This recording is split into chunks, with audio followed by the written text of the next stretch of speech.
guys, welcome back to my channel. I'm Victoria from Keeping It Holistic, where I talk about healthy living, motherhood, and more. And today I'm going to be sharing a mozzarella cheese recipe. I'm going to be making it in my Instant Pot. And on my Instant Pot, I have a sous vide setting. So not all Instant Pots have this. So I don't know if you have an Instant Pot that doesn't have a sous vide setting. I don't know if it will be able to make this, but I have a sous vide setting, so that allows me to control the temperature in the Instant Pot. So if you have liquids in there, when I make yogurt or dairy, anything that requires a specific temperature, this will keep it at that temperature without burning it. And this is a very easy recipe, so if you've never made cheese before, this is a good one to start with. It only takes about 30 minutes and it only takes a few simple ingredients. So I recommend using raw milk if you can, but if you don't have access to that, then use pasteurized milk, not ultra high temp pasteurized milk, because that won't work. And you also need salt, so I recommend an unrefined salt like Redmond's real salt or Himalayan pink salt. And you'll need apple cider vinegar, so I have some here, and you'll need some filtered water. You'll need like a slotted spoon. You'll need a long knife. I'll get it out in a second. And you'll need a colander. And of course, you'll need some rennet. And I'll show you what I have here. Now, I know you can't probably see it super well over here, but it is organic vegetable rennet.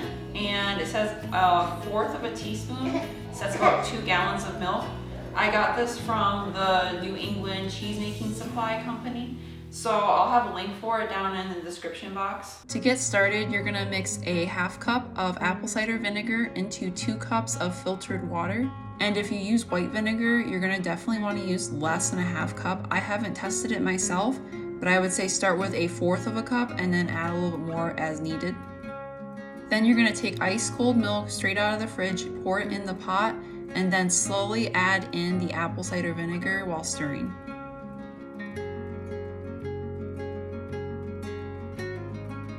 Then you're gonna set your Instant Pot to sous vide, and you're gonna set the temperature to 90 degrees. I did 100, but I'd recommend starting at 90 and then increasing if needed.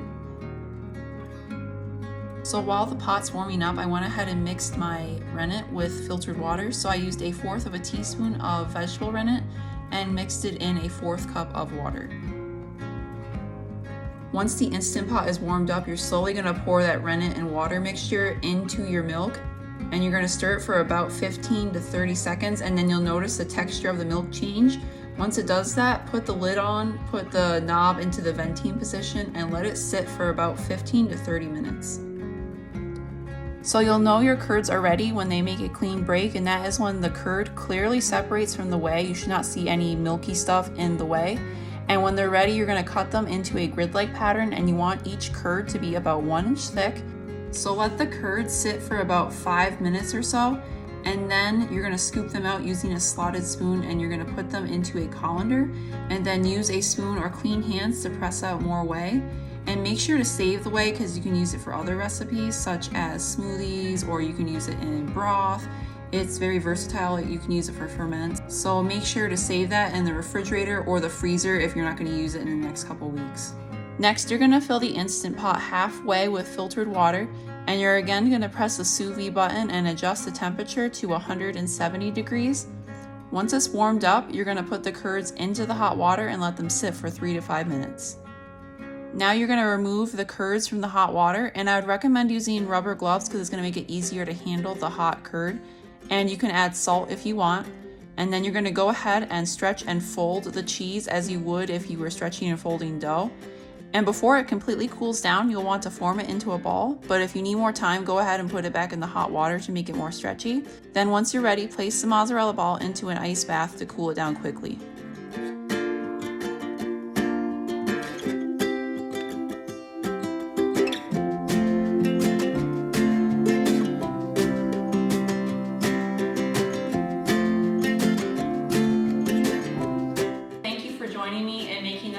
I'll have it linked in the description box down below, along with the rennet that I use.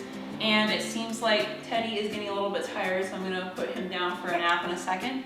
And I recommend, if you're gonna be melting this cheese, you want to use it right away. You don't wanna wait until like the next day to use it. It's not gonna melt as well. So tonight I am making meatball subs and I'm going to melt the cheese on top. So I'm going to be using it in the next couple hours. So thank you so much for being here. Please be sure to like, share, and subscribe. And I'll see you guys again soon. Be well, guys.